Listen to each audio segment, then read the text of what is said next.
শনিবার জনাব মির্জা আব্বাস বলেছেন, যেটি নিয়ে আসলে আমরা গতকালও আলোচনা করেছি, যে শেখ হাসিনা দেশের 12টা বাজিয়েছে আর এই সরকার 24টা বাজায় দিছে।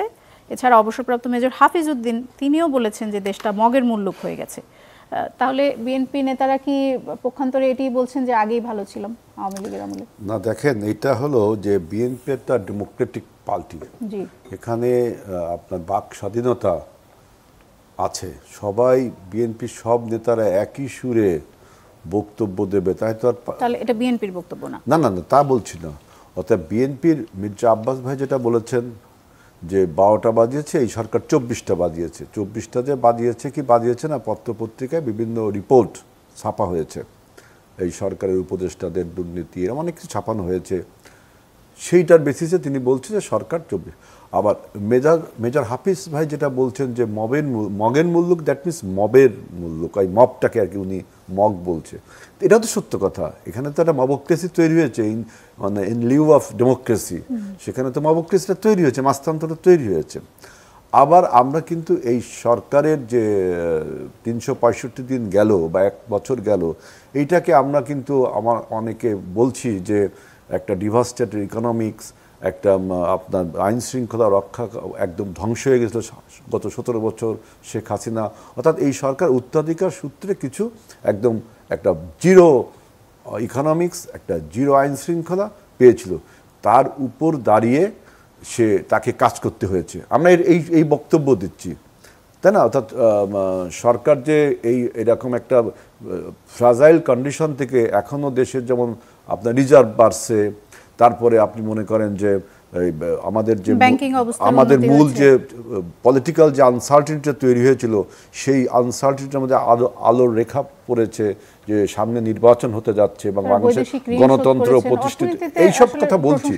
সুতরাং আমাদের দলের ভিতর যে এরকম সরকারকে নিয়ে বা ইকোনমিক্স নিয়ে বা সরকারের আইন শৃঙ্খলা নিয়ে বিভিন্ন রকম বক্তব্য, এটা তো ডেমোক্রেসির বিউটি, এটা হতেই হবে, তাই তো?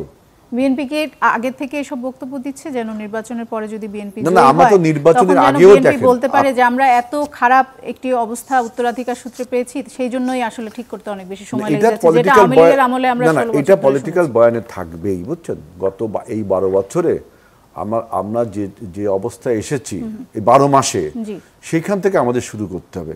আবার এই 12 মাসের পিছনে একটা অন্ধকারের জগৎ আছে, তাই না? এইটা আমাদের বলতে হবে। আমি বলছি যে বিএনপি দেখেন প্রথম থেকেই সরকারকে কোশ্চেন করে আসতেছে যে আপনি বিনিয়োগ নিয়ে লাফালাফি করছেন, বিনিয়োগ তো হবে না দেশে, কারণ পলিটিক্যাল স্টেবিলিটি যদি না হয় বিনিয়োগ হবে না। আপনি বলছেন যে আপনি 5 বছর ক্ষমতায় থাকবেন, আপনি তো চালাতে পারছেন না দেশটা, আপনি উইক সরকার।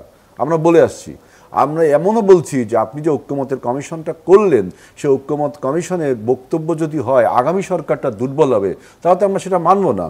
এবং যে সমস্ত জিনিস আমরা ইমপ্লিমেন্ট করতে পারবো না রাষ্ট্রের স্বার্থে, জনগণের স্বার্থে, আমাদের পার্টির যে ভিউজগুলো আছে, কর্মসূচিগুলো আছে, তার সাথে সাংঘর্ষিক কোনো কিছু আমরা বাস্তবায়ন করতে পারবো না। এই জন্য আমরা ডিবেট চালিয়ে গেছি আপনার ঐক্যমত কমিশনের কাছে।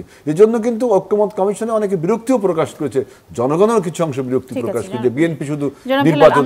অর্থাৎ আমরা দেশের স্বার্থে, জনগণের স্বার্থে যেটা করা প্রয়োজন এবং যেটা করতে পারবো আমরা সেটা মিন করি। এবং কোনটি যে দেশের স্বার্থ, কোনটি দলের স্বার্থ, সেটি নিয়ে বিতর্ক হতে পারে, আমরা সেই বিতর্কে আজ যাচ্ছি না। দলের স্বার্থটা কিন্তু দেশের স্বার্থ, দল এমন কোন নিয়ম, দলের স্বার্থ দেশের স্বার্থ হবে, এটা একটা ডিবেট। আমি এই ডিবেটে অংশগ্রহণ করতে চাই। দল যে প্রোগ্রামসটা দেয় সেটা দেশের স্বার্থে দেয়, আমরা এটা নিয়ে কথা বলবো। দল যে প্রোগ্রামস দেয় এটা কি দেশের স্বার্থে দেয় না, নাকি দলের স্বার্থে দেয়? জনাব আজিজুল বারী অনেক সময় দলের স্বার্থে দেয়। দলের স্বার্থটা মানে তো দেশের স্বার্থ না, দলের স্বার্থ মানে দেশের স্বার্থ কেন?